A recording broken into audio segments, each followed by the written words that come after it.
ये कॉम्बिनेशन अपने आप में काफ़ी ज़्यादा प्रॉब्लम कर सकता है।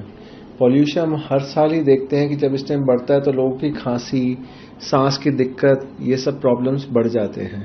और इस बार वाला जो H3N2 की वजह से फ्लू फैला हुआ था, उसमें हम देख रहे हैं कि जिन लोगों को कभी सांस की दिक्कत नहीं भी होती थी, उन लोगों को भी सांस की प्रॉब्लम हो रही है। साथ ही साथ इस बार वाला H3N2 में सिम्टम्स 5-7 दिन के ना रह के 3-3, 4-4 हफ्ते तक लोगों को परेशान कर रहे हैं। तो जिन लोगों के सिम्टम्स उससे बड़े हुए हैं, साथ में अब उनका पॉल्यूशन का एक्सपोजर होगा तो प्रॉब्लम और ज्यादा हो सकती है। ऑलरेडी ही H3N2 की वजह से हम देख रहे हैं ओपीडी में पेशेंट्स बहुत आ रहे हैं। उसकी वजह से लोगों को एडमिशंस काफी हो रहे हैं। और जैसे ही ये पॉल्यूशन वापिस आ रहा था न्यूजीलैंड से, मेरी फ्लाइट जब मलेशिया से होके आ रही थी, तो परमेश्वर की आत्मा ने मुझे वो देश दिखाए, मलेशिया, थाईलैंड। और परमेश्वर ने कहा इन देशों में इतनी गड़बड़ी होगी फ्यूचर में, जस्ट उनको मैसेज आएगा रातों रात अपना घर खाली कर दो। प्रॉब्लम हो रही है, लोग घर खाली करके जा रहे होंगे, 3 दिन बाद सब ठीक हो जाएगा, फिर वापस जाएंगे, फिर एकदम से उनको वार्निंग होगी। ऐसा क्यों? ऐसा इसलिए कि पाप जो है बड़ा महंगा पड़ता है। अपने हाथों को उठाओ उन देशों के लिए कि खुदाबंद के लोग भी वहां रहते हैं, और उन देशों की बड़े लोगों के लिए कि वो मन फिरा सकें। बाइबल कहती पाप के कारण देश उजड़ते हैं। अपने हाथों को उठाएंगे उन देशों के लिए जो परमेश्वर ने मुझे दिखाएं। न्यूजीलैंड जाने के बिल्कुल लाइफ आसान होगी आपकी, क्योंकि शैतान ने ये लोगों के दिल में डाल दिया है कि लाइफ इज ए स्ट्रगल, और वास्तव में ऐसा नहीं है। आपने कभी ऐसा देखा है कभी कि हस्बैंड वाइफ बात कर रहे हैं, चलो आओ 2-3 बच्चे पैदा करते हैं ताकि वो खूब संघर्ष कर सकें, खूब बीमार रहें जब वो बड़े हों, बीमार हॉस्पिटल के बाद हॉस्पिटल घूमें, अच्छी तरह से बेइज्जत हों, चलो आओ 2-3 बच्चे पैदा करते हैं। ऐसा होता है क्या? एक मजदूर, एक लो इनकम क्लास फैमिली भी यही सोचती है अपने बच्चों को बाहर भेजना है पढ़ने के लिए। जो हमने संघर्ष किया है ये लोग नहीं करेंगे, क्योंकि बाइबल कहती है अगर तुम बुरे होकर अपने बच्चों को भली वस्तु देना जानते हो, तुम डाका भी मारते हो, चोरी भी करते हो अपने बच्चों को पालने के लिए, लेकिन परमेश्वर कहता तुम बुरे होकर अपने बच्चों को भली वस्तुएं देना जानते हो, तो तुम्हारा स्वर्गीय पिता अपने मांगने वालों को अच्छी वस्तुएं क्यों नहीं देगा? तो ये खाने में जाना जरूरी है कि परमेश्वर हमें भली वस्तुएं देने के लिए अपने पास बुलाता है, और शैतान नहीं चाहता कि हम वो देखें जो परमेश्वर हमें दिखाना चाहता है। रोज की रोटी का जो पहला प्रोग्राम था उसमें क्या वचन दिया था कि शैतान जब हवा के पास आया उसने कहा ये कौन सा फल है जो तूने खाने के लिए प्रभु ने मना किया है? कहती ये भले और बुरे के ज्ञान का वृक्ष है, सारे फल हम खा सकते हैं पर ये फल नहीं खा सकते, क्योंकि जिस दिन हम ये फल खाएंगे मर जाएंगे। कहता चल ली ना होवे, वही तो फल है खाने वाला, यही खा के तो तू परमेश्वर दे समान हो जाना, तू परमेश्वर दे वांगू हो जाना, तेनू पता लगन लग जाना चंगी माड़ी हर गल दा। परमेश्वर नहीं चाहता तू ये वेखें। शैतान झूठ के साथ आता और वो झूठ के साथ आया और हवा को भरमाया। हवा ये भूल गई कि वो पहले से ही परमेश्वर के समान बनाई गई है।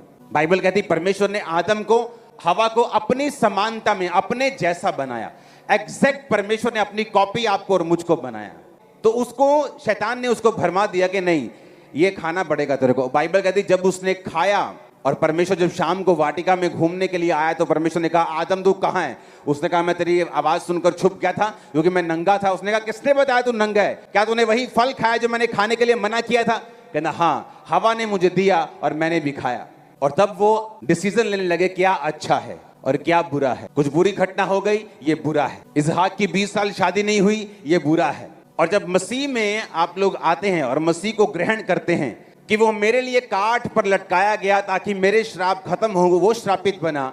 जब हम उस श्राप से जो आदम और हवा से हमारे ऊपर आया और बुरे और भले के ज्ञान की आंखें हमारी खुल गईं, यीशु मसीह में आने के बाद परमेश्वर वो आंखों को बंद करता है। फिर हम अपना भला बुरा नहीं सोचते, हम ये कहते हैं कि सब बातें मिलकर भलाई को पैदा करती है जो मसीह यीशु से प्रेम करते हैं। अब हम आदम और हवा की तरह नहीं सोचते। अन्य जातियां जो इस श्राप के नीचे हैं, जब उनके साथ कुछ बुरा होता है कहते हमारे साथ बुरा हो गया। लेकिन जब एक मसीह व्यक्ति उस पोजीशन से होकर गुजरता है, वो कहता है परमेश्वर कुछ बड़ा काम मेरी जिंदगी में कर रहा है। वो भला और बुरे के ज्ञान की आंखें बंद कर दी परमेश्वर यीशु ने। वो नहीं चाहता था, अब अपने बच्चे को नहीं चाहते कि वो उन चिंताओं को समझे जो बिजनेस करने में आती हैं, जॉब करने में आती हैं। आप चाहते हैं वो आनंद ले, वो दूध पिए, खाना खाए, टीवी देखे, एंजॉय करे लाइफ का, स्कूल जाए, दैट्स इट। लेकिन इंसान की फितरत है, जो उसको करने के लिए मना किया जाता है उसको वो करना चाहता है। जब परमेश्वर का वचन बहुत सिंपल लेकिन एक्स्ट्रा पावरफुल है, जो समझ से, आम लोगों की समझ से बाहर है, लेकिन आपके लिए सिंपल भी है और पावरफुल भी। जब परमेश्वर आपको ये कहता है कि तुझे भला और बुरे का ज्ञान रखने की जरूरत नहीं, तू जीसस क्राइस्ट को जब ग्रहण करता है, जब तू परमेश्वर में आता है, जेन्युइनिटी के साथ, पवित्रताई के साथ, पूरे तौबा वाले मन के साथ परमेश्वर में चलता है, तो सब बातें मिलकर भलाई को पैदा करती। मेरा बिजनेस जल गया, भलाई पैदा हुई, विरोध आया, भलाई पैदा हुई। इसका मतलब जब परमेश्वर आपको यह कहता है अपने दुश्मनों के लिए प्रार्थना कर और उनको आशीष दे, इसका मतलब ये कतई नहीं है कि परमेश्वर उनको छोड़ेगा। उसने आपको छोड़ने के लिए बोला है। जिस दिन बाइबल की समझ आपको आती है, परमेश्वर कहता है अगर तू अपने दुश्मन को माफ कर दे तो तू उसके सिर पर अंगारों का क्या लगाएगा? ढेर लगाएगा। लेकिन अगर तू अपना बदला आप लेना चाहे तो अभी भी तू आदम और हवा के श्राप के नीचे है, जो भले और बुरे का ज्ञान रखकर की सीट पर खुद परमेश्वर अपनी लाइफ का खुदा बनना चाहता था कि मैं अपनी मर्जी का मालिक हूं, मैं क्या करूंगा ये मेरी मर्जी है। लेकिन परमेश्वर ने नहीं चाहता आप ऐसा करें। जीसस क्राइस्ट को जब लेके जा रहे थे, जब पिलातुस ने देख लिया कि यीशु मसीह पे कोई दोष साबित नहीं हो रहा, तो वो यीशु मसीह से कहता भी रहा, भाई साहब अगर आप मुंह से बोल दें एक बार कि आप निर्दोष हैं तो मुझे आपको छोड़ना पड़ेगा, क्योंकि आपके खिलाफ कोई भी सबूत नहीं है। तो यीशु मसीह ने कहा, मैं इनकी मर्जी से नहीं, अपनी मर्जी से पकड़वाया गया हूं, ताकि मैं मारा जाऊं, तीसरे दिन मुर्दों में से जी उठूं। बाइबल कहती है पिलातुस बाहर आके एक कटोरा लिया, अपना हाथ उसमें धोया और बोला, मैं इस धर्मी के लहू से निर्दोष हूं। महायाजक नीचे बोले, जो भीड़ इकट्ठी करके गए थे, यरूशलेम के लोगों की भीड़ थी, वो यरूशलेम के निवासी थे, वो उन्होंने भरमा दिया उसको, चल शाम का मुर्गा मेरी तरफ से, ये शाम की पार्टी मेरी तरफ से, ले उठा 2,000 सब, और बोलो यीशु मसीह का लहू हमारे और हमारी संतान पे हो, डोंट वरी, चढ़ा दो इसे क्रूस पे। तो जब लोगों ने बोल दिया कि इसका लहू हम पर हो, हमारी संतान पे हो, तो बाइबल कहती पिलातुस ने छोड़ दिया बरअब्बा को, डाकू को छोड़ दिया, परमेश्वर को सौंप दिया कि जाओ इसको कोड़े लगाओ और उसके बाद क्रूस पे चढ़ा दो। और जब क्रूस पे चढ़ाने के लिए परमेश्वर को लेके जा रहे थे तो कोड़े लग चुके थे उस समय। तो बाइबल कहती है कि जब लेडीज रो रही थी तो परमेश्वर ने मुड़ के बोला, मेरे लिए मत रो, क्योंकि मैं जी उठने वाला हूं। सुनो, अब रोना है तो अपने बच्चों के लिए रो। आपको मालूम परमेश्वर ऐसा क्यों कह रहे थे? क्योंकि कुछ साल बाद, यीशु मसीह के जी उठने के कुछ ही दशक बाद, रोमन्स एम्पायर ने, रोमी लोगों ने उसी यरूशलेम पर अटैक किया, एक एक यहूदी को बंदी बनाया, उनके आराधनालय को तोड़ दिया, एक एक जन को बॉन्डेज के नीचे, बंधन के नीचे ले जाके पूरे शहर की महिमा खत्म करके 3600 लोगों का कत्ल कर दिया। और वो सारे कौन थे? जो ये कहते थे कि इसका लहू हम पे आए और हमारे संतानों पे आए। तो वो एग्जैक्ट उसी टाइम की घटना है, यीशु मसीह के जन्म के कुछ दशक बाद, कि जब वो भी थे और उनके बच्चे भी बड़े थे और वो सारे मारे गए। परमेश्वर आपको जब बोलता है कि तुम माफ कर, इसका मतलब ये नहीं है कि परमेश्वर उनको छोड़ देगा जो क्राइस्ट और खुदा के किंगडम के खिलाफ है। उसने आपको बोला है माफ करने के लिए, ताकि आप फ्री रहें। क्योंकि संग्राम, उसने कहा तेरा नहीं, संग्राम किसका है? मैंने देश देखे हैं क्रिश्चियंस को मारते और उसके बाद बर्बाद होते हुए। परमेश्वर के नाम की जब खिलाफत उठती है, हाँ ठीक है, हम चर्च नहीं खुलने देंगे, हम ये कर देंगे, वो कर देंगे, और जब परमेश्वर बदला लेने में आता है तब वीडियोस आती हैं रोते लोगों। सुनो मेरी बात, परमेश्वर ने ये कहा तुम अपना बदला खुद मत लेना, क्योंकि मैं इतना पावरफुल हूं, बस चुटकी लगाऊंगा, सब सेट कर दूंगा। इसीलिए ये पावरफुल है, ये खतरनाक भी है। बाइबल कहती परमेश्वर के हाथों में पड़ना भयंकर बात है। कहते इसका लहू हम पर और हमारी संतान पे हो। 2-4 महीने कुछ नहीं होता, तो इसका मतलब ये नहीं परमेश्वर भूल गया, वो लिख के रखता है। वो धर्मी की प्रार्थना को भी लिख के रखता है, वो तुम्हारे दुश्मन के शब्दों को भी लिख के रखता है, भूलने वाला नहीं है वो। इसलिए परमेश्वर इतना पावरफुल है, आपको लड़ने की जरूरत नहीं, आपको वो करना है जो परमेश्वर चाहता है। इसलिए उसने कहा तुम अपना भला बुरा मत, अपने ज्ञान की आंखों को मत खोलो, जस्ट समर्पित कर दो मेरे सामने सब कुछ। तब उन लोगों को लगा कि यीशु मसीह की खिलाफत करेंगे, सब भीड़ हमारे साथ है, महायाजक हमारे साथ है, हमारा कोई क्या बिगाड़ लेगा। तो यीशु मसीह जब जा रहे थे, यीशु मसीह ने कहा उन स्त्रियों को कि मेरे लिए नहीं, अपने लिए और अपने बालकों के लिए रोवो, क्योंकि जो वो बोल के आए हैं पिलातुस के ग्राउंड में, वो उनको भारी पड़ने वाला है। उसके हाथों में पड़ना भयंकर बात है। और जब वो काम बदला लेने पे आता है, बस कर देते लोग, दुखी हो जाते। वो नहीं चाहता हम अपना भला बुरा सोचे, वो ये चाहता है हम उसके हाथों में समर्पित रहें, परमेश्वर के साथ वफादारी के साथ अपने टाइम को प्रार्थना में बिताकर, फास्टिंग में, पवित्रताई में बिताकर हम चलें। फिर देखो वो कैसे आपको गोल्डन बनाता है, डायमंड बनाता है आपको, क्योंकि वो ऐसा परमेश्वर भूलता नहीं वो कुछ भी। लोग मुझे बोलते हैं आप अपने सफाई में कुछ बोलते क्यों नहीं? क्योंकि मैं 17 साल 18 साल से देखता आया हूं। मैंने अपने खिलाफ बनाई गई एक भी वीडियो आज तक नहीं सुनी। बस 6-8 महीने बाद न्यूज आ जाती है, वो बंदा चढ़ गया चढ़ाई, या जेल चला गया, या मर गया, लुट गया, खप गया। अपने मुझे ना तो उनके बोलने का दुख होता है, ना अपना काम करता हूं, क्योंकि मुझे मालूम है जिस परमेश्वर की मैं सेवा कर रहा हूं वो सुन रहा है मेरी वीडियो मैं नहीं सुन रहा पर वो सुन रहा है, वो अपने आप देख लेगा। इसलिए तो कहा कि परमेश्वर जो है ये जीवित परमेश्वर है। बाइबल कहती है परमेश्वर ने इस जगत की नींव पानी के ऊपर डाली। धरती के नीचे खोदो क्या निकलता है? अभी धरती खोदो को 10, 15, 20 फुट, पंजाब में 100 फुट तो क्या निकलेगा? उसने पानी के ऊपर नींव डाली है, और इंसान पानी को 3 दिन भी झेल नहीं सकता अगर ये बाहर आ जाए, पर उसने नींव पानी के ऊपर डाली। कैसा परमेश्वर होगा? इंसान इतने पानी में 2-3 दिन रह जाए तो दुखी हो जाता है, सरकार को गालियां निकालने लग जाते हैं लोग। लेकिन परमेश्वर जो कहता है मैं पानी के ऊपर ही मैंने जगत की नींव डाली, उसको जितना उसने बाइबल में लिखा है उतना उसको पढ़ो और उतने हिसाब से चलो, लाइफ बेस्ट हो जाएगी तुम्हारी, तुम्हारे बच्चों की, तुम्हारे फाइनेंस की।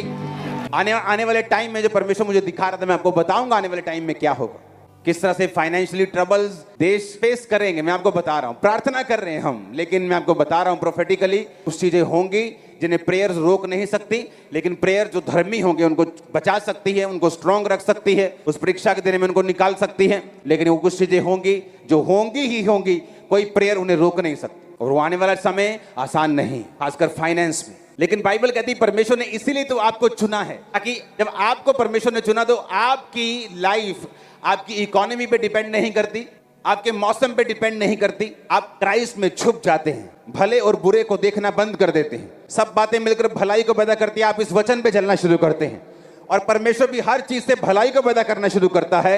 आप टेस्ट करके देखो, बाइबल कहती है टेस्ट करके देख यहोवा कितना भला परमेश्वर है। मेरी प्रेयर है आज से आप खुदावंद के वचन पे चल के टेस्ट करके देखें और टेस्टिमनीज के साथ वापस आए यीशु के नाम। यही परमेश्वर चेलों को समझा रहा था, तुम किसी को कुछ मत कहना, तुम अपने दुश्मनों को आशीष देना, तुम उनका बदला मत लेना, श्राप के बदले श्राप मत देना। अगर तुमने ऐसा किया तो तुम अपनी लड़ाई लड़ चुके, फिर मैं तुम्हारी लड़ाई नहीं लड़ूंगा। तुम वही काम करना जो मैंने तुम्हें करने के लिए बुलाया है, बाकी तुम मुझ पे छोड़ देना, क्योंकि संग्राम लड़ाई यहोवा की है, तुम्हारी नहीं। तुम आशीषित होने के लिए बुलाए गए हो, तुम परमेश्वर के साथ संगति करने के लिए बुलाए गए हो। आदम को परमेश्वर ने बनाया था, 950 साल उसकी उम्र थी। आपकी किडनीज जब ओरिजिनली बनाई गई थी तो इस तरह से बनाई गई थी कि 950 साल, 969, 70 साल, 1000 साल ये लगातार काम करेंगे, कभी खराब नहीं होगी। हार्ट बनाया गया था, कभी खराब नहीं होगा। 900 साल शादी होती थी 160 साल में, 105 साल में। लेकिन बाइबल कहती है जब इंसान पाप करता गया तो परमेश्वर ने जब देखा कि इंसान शरीर ही है और ये पाप करता जा रहा है, तो परमेश्वर ने कहा अब इंसान की उम्र 120 होगी। आप नहीं जानते परमेश्वर क्या क्या लोगों का कम कर देता ऊपर से देख के, कि जब वो परमेश्वर की आज्ञाओं पे नहीं चलते। परमेश्वर ने कहा दाऊद मैं तुझे बहुत कुछ देने वाला था, अभी तो मैंने तुम्हें इजराइल राज्य दिया था, पहले यहूदा दिया, फिर मैंने इजराइल के 12 के 12 गोत्र तुम्हें दिए, बहुत सा सोना दिया, बहुत से लोग दिए, अभी तो मैं तुम्हें और भी बहुत कुछ देने वाला था। लेकिन अब बस, जब तुमने पाप कर लिया बत्शेबा के साथ, अब बस, अब मैं अपना विचार बदल चुका हूं। इसलिए मैं कहता हूं आपकी लाइफ में कितना आप बढ़ेंगे इस बात पे निर्भर नहीं करता कि परमेश्वर क्या चाहता है, इस बात पे निर्भर करता है आपकी कैपेसिटी क्या है, आप कितना ले सकते हैं परमेश्वर से। आपकी तनख्वाह 15,000 थी, आप शराब नहीं पीते थे, आपकी तनख्वाह 45,000 हो गई, अब थोड़ी थोड़ी वाइन पीने लगे आप।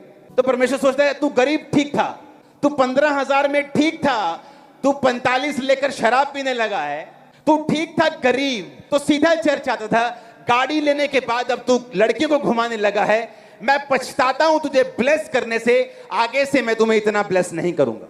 जब परमेश्वर ने कहा आदमी के साथ मैं सदा लो विवाद ना करता रहूंगा, क्योंकि आदमी शरीर ही है, इसलिए मनुष्य की आयु 120 साल की होगी। तो आपको क्या लगता है, क्या अनाउंसमेंट हुई थी स्वर्ग से, अनाउंसमेंट हो रही है कि भाई साहब तुम्हारी उम्र 120 होगी? अब परमेश्वर ने दिल में सोचा अपने, या स्वर्गदूतों से बात की होगी। लेकिन जो लोग धरती पे एंजॉय कर रहे थे उन्हें यह बात नहीं मालूम थी। आज वही हाल लोगों का है, उन्हें मालूम नहीं कहां से वो कट हो रहे हैं, किधर से। आप स्टोरी सुनो लोगों की, मैं बड़ा आशीषित था, सन 1980 में मेरी बड़ी सेवकाई थी, सन 1995 में मेरा बड़ा बिजनेस था।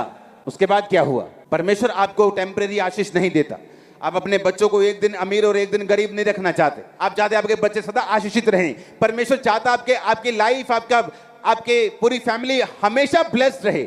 लेकिन वो इंसान की करतूतें हैं जो परमेश्वर आसमान से सोचता है कि अब इसकी ब्लेसिंग को मैं कम करूंगा। अपनी कैपेसिटी बढ़ाओ। कैसे? खुदा ने जो दिया, आप साइकिल पे थे, आप चर्च में आए पवित्रताई में चलते हुए, अब गाड़ी ले ली आपने, अब 2 रूहों को आप लेके आते हो चर्च में। खुदा कहता है मैं तुम्हें और दूंगा। तुम बीमार थे तो चर्च में आते थे, अब तुम हील होके 10 लोगों को लेके आ रहे हो। खुदा सोचता है मैं तुम्हें और बरकत दूंगा। दाऊद के बारे में उसने सोच के रखा हुआ था, मैं तुम्हें और भी बहुत सी ब्लेसिंग दूंगा क्योंकि तू मेरे दिल के अनुसार चलने वाला था। लेकिन जब से तूने ये पाप किया है, मैंने अपना विचार त्याग दिया है। अब जो है तेरे पास बस यहां स्टॉप कर दूंगा। और परमेश्वर तो बदलता नहीं। वो दाऊद के बारे में वही सोचता था, नूह के टाइम में लोगों के बारे में वही सोचता था। आज भी वो आपके बारे में, मेरे बारे में यही सोचता है कि जितना हम थैंक्स गिविंग करेंगे, जो खुदा दे रहा है उसके लिए थैंक्स करेंगे, पवित्रताई में रहेंगे, सामर्थ में चलेंगे, जो डेडिकेशन पहले दिन आपकी थी, पहले साल आपकी थी, अगर उसी डेडिकेशन से आप चलेंगे तो अब यहां तक आप पहुंच गए हो, आगे कहां जाओगे? इन जीसस नेम आप देशों को हैरान कर दोगे। लेकिन शैतान अपने सवालों के साथ आता है बीच बीच। ये क्यों है? खुदा ऐसा है, खुदा जीवित है तो ऐसा क्यों है? अगर वो ऐसा है तो खुदा ने ऐसा क्यों नहीं किया? अगर ये ऐसा है तो वो ऐसा क्यों है? ऐसा क्यों है? वैसा क्यों है? क्वेश्चंस के साथ वो आज भी आता है।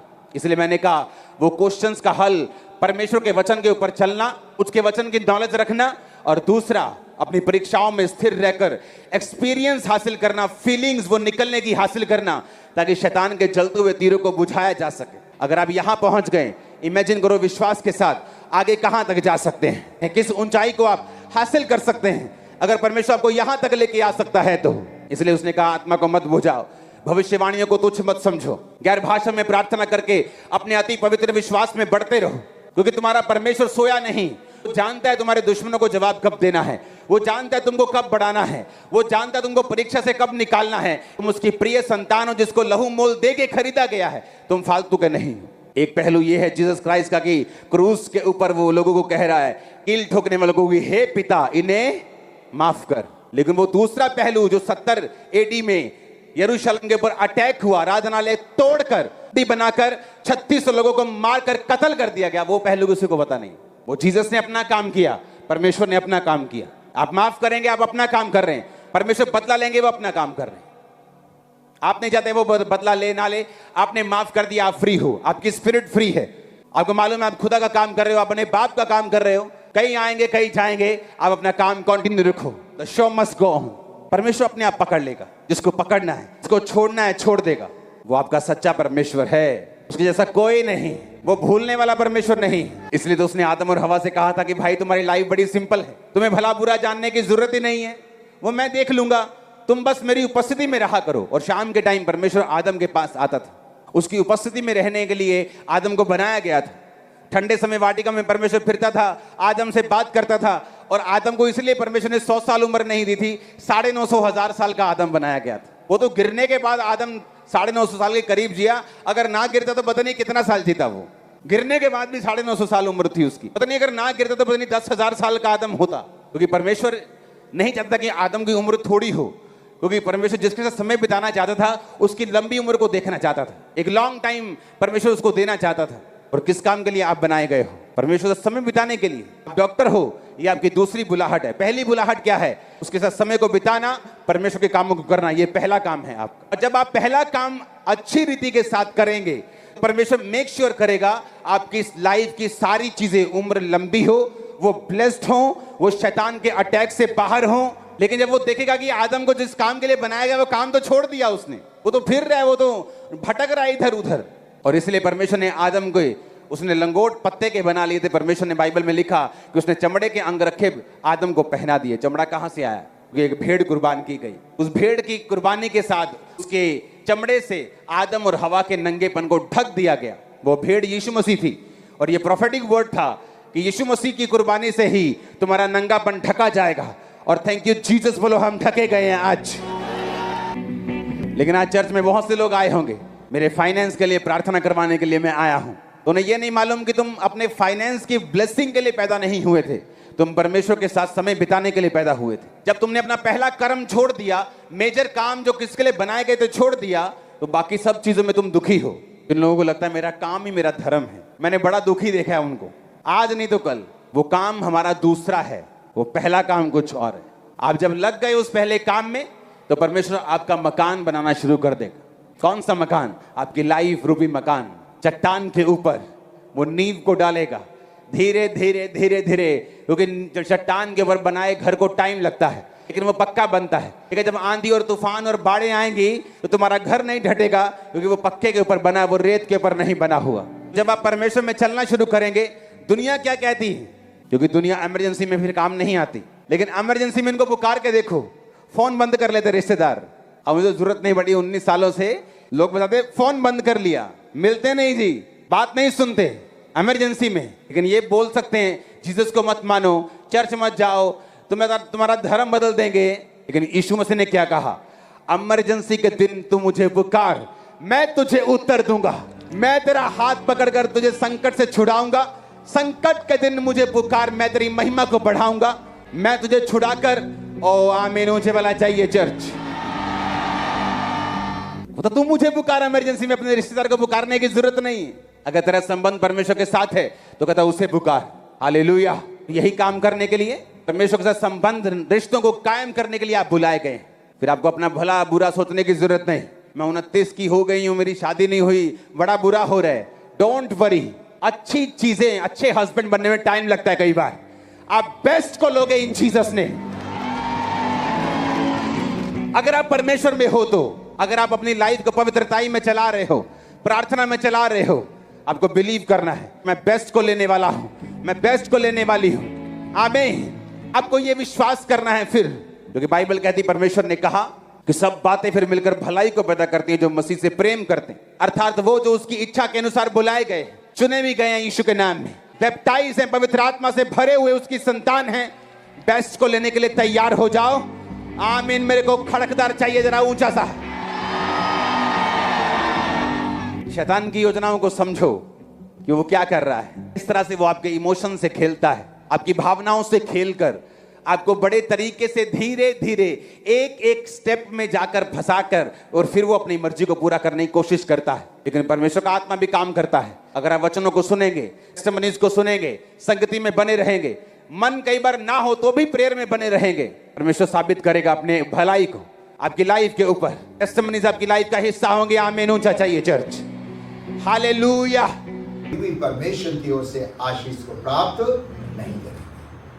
और मुझे और आपको इस पृथ्वी के ऊपर इस बात को देखना है, जांचना है और परखना है कि जो काम मुझे मिला है, जो वरदान मुझे मिला है, क्या मैं उस वरदान को स्वार्थपूर्वक पूरा कर रहा हूं, स्वार्थपूर्वक कर रहा हूं या निर्दोषता के साथ कर रहा हूं। मेरी उस काम के पीछे कोई ऐसी लालसा तो नहीं है जो मेरे स्वार्थ को पूरा करे, पर मेरी लालसा ऐसी हो, मैं अपने जीवन में स्वार्थी ना बनूं, पर निर्दोषता के साथ काम को करूं। और जब निर्दोषता के साथ काम करता हूं तो मैं प्रभु की ओर से आशीष का हिस्सा बनूंगा।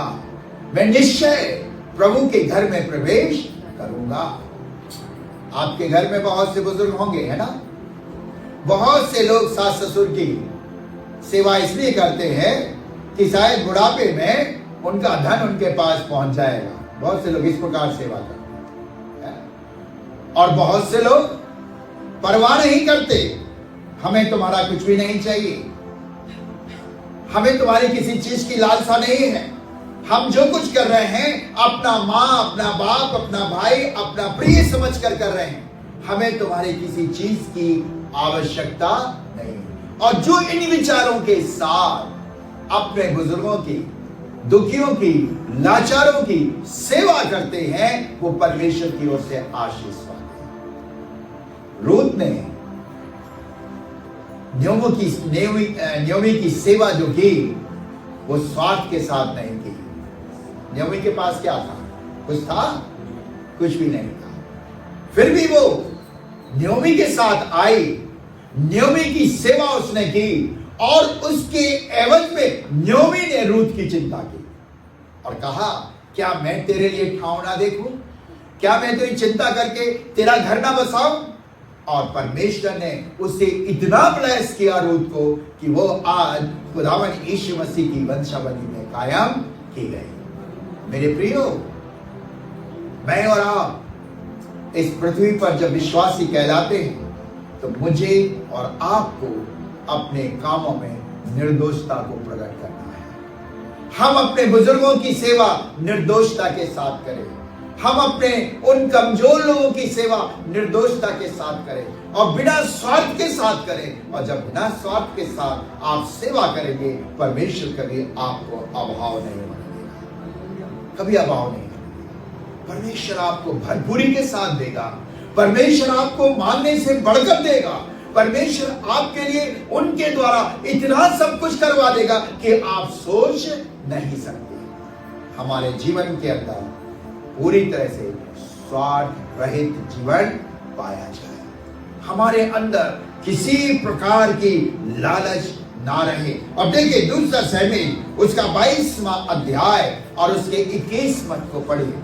दूसरा शमूएल उसका 22वां अध्याय और उसका 21वां पद। यहोवा ने मुझसे मेरे धर्म के अनुसार व्यवहार किया, मेरे कामों की शुद्धता के अनुसार उसने मुझे बदला दिया। कहता मेरे कामों की शुद्धता के अनुसार उसने मुझे क्या दिया है? बदला दिया है। परमेश्वर की आशीष को चाहिए, परमेश्वर के घर में प्रवेश करना है, स्वर्गीय सिंहासन के दर्शन को पाना है, उसके साथ संत और भक्तों के साथ रहते हुए जीवित प्रभु यीशु मसीह के चेहरे को निहारना है। तो हम इस पृथ्वी पर निस्वार्थ आजीवन को जीने वाले बने, निस्वार्थ काम करने वाले। और जब हम निस्वार्थ काम करते हैं तो उसका अवार्ड परमेश्वर मुझे और आपको उत्तम तरीके से देगा। वो कह रहा है उसने मेरे निस्वार्थ कामों को देखा और मुझे क्या किया है? आशीष दिया। आज ये सिखा रहा है प्रभु मुझे, हम अपने जीवन में स्वार्थी ना बने, लालची ना बने। अगर हम स्वार्थी और लालची होंगे हम कभी परमेश्वर के राज में प्रवेश नहीं करेंगे। आपको मालूम है परमेश्वर ने 10 आज्ञाएं दी हैं और उस 10 आज्ञाओं में से एक आज्ञा ये भी है कि तू किसी की चीज का लालच ना करना। लालच मुझे स्वार्थी बना देती है और मैं और आप अपने जीवन में इससे बचे रहें। और जब हम इससे बचे रहेंगे तो परमेश्वर का वचन कहता वो परमेश्वर के पवित्र पर्वत पर चढ़ने पाएगा। उस पवित्र भवन में, उस पवित्र स्थान में जो स्वर्गीय स्थान है, जहां संत भक्त मिलकर परमेश्वर की चेहरे को निहारते हैं, वहां मेरा और आपका भी हिस्सा होने पाएगा। आज आवश्यकता है मैं और आप अपने जीवन के अंदर बहुत ही निर्दोषता के साथ काम करें। और देखिए कैसे परमेश्वर आपको ब्लेस करता है, देखिए कैसे परमेश्वर आपको देता है, कैसे परमेश्वर आपके लिए मार्गों को खोलता है। और जब आप इन चीजों को अपने जीवन में अपनाएंगे, प्रभु आपका स्वागत करने के लिए तैयार है। और वो कहता है मैं ऐसे ही लोगों को तो लेने के लिए इस पृथ्वी पर आ रहा हूं।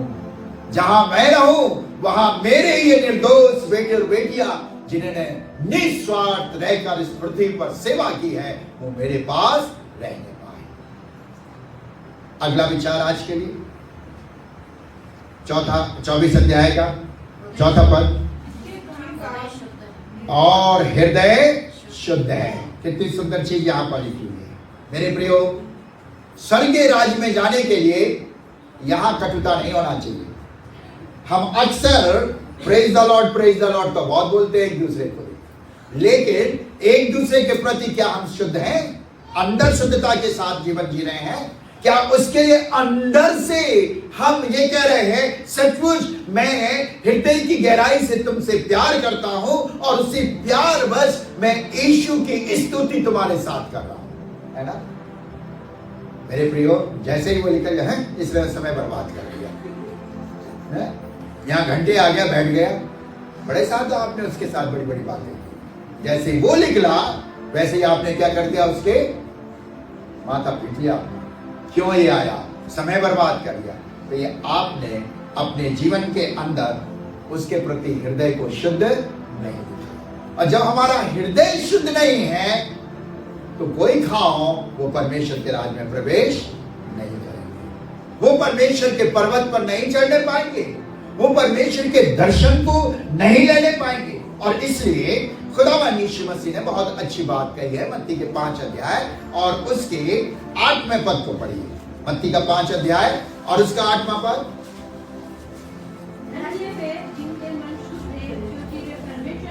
क्या कह रहा? धन्य है वे जिनके मन शुद्ध हैं, वो परमेश्वर को देखना है, परमेश्वर के घर में जाना है। तो यहाँ शुद्धिकरण होना बहुत जरूरी है। अगर ये शुद्ध नहीं है तो मैं और आप परमेश्वर को कभी देख नहीं सकते, क्योंकि ये डिमांड परमेश्वर ने शुरू से की है। जब इस्राएलियों को परमेश्वर मिस्र की गुलामी से निकाल कर लाया, तब परमेश्वर मूसा से कहता है, इन इस्राएलियों से कहे कि तुम अपने आप को पवित्र करो, और जब तुम पवित्र होगे तो मैं तुम्हारे बीच में उपस्थित होने पाऊंगा, तुम मुझसे मिलने पाओगे, मैं तुम्हारे साथ संगति करने पाऊंगा। वही चीज प्रभु यीशु मसीह मुझसे और आपसे कह रहे हैं। हम सबकी लालसा है स्वर्ग में जाए, मोक्ष हमारा, जन्नत मिले हमें, हम सब चाहते हैं, लेकिन हम केवल धार्मिक क्रियाओं को करके स्वर्ग में प्रवेश नहीं करने पाएंगे। हमारे हृदय कैसे होना चाहिए? शुद्ध। अब देखिए मरकुस क्या लिखता है, बहुत अच्छी बात लिखता है वहां पर। 7वां अध्याय 21 पद से लेकर 23 पद को पढ़िए।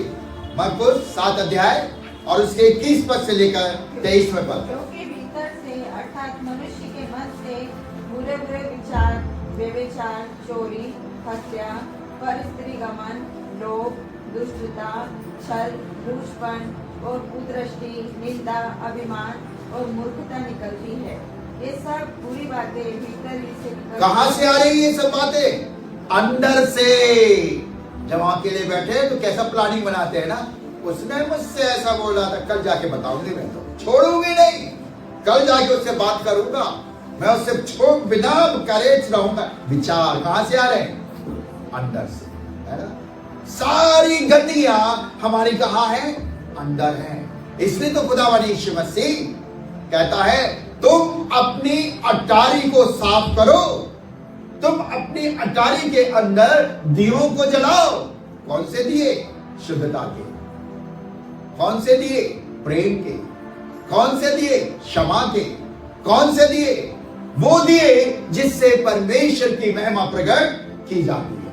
अगर मेरे अंदर ये गंदगियां हैं, क्रोध है, व्यभिचार है, लालच है, कुदृष्टि है, बुरी भावनाएं हैं, जो अंदर हम लेकर बैठे हैं, हम कभी प्रभु के दर्शन को प्राप्त नहीं कर सकते और ना हम उस पर्वत पर प्रवेश करने पाएंगे। एक और पद पढ़िए, क्या कह रहा है? मत्ती क्या कहता है? 5 अध्याय और उसके 28 पद से लेकर 30 पद तक।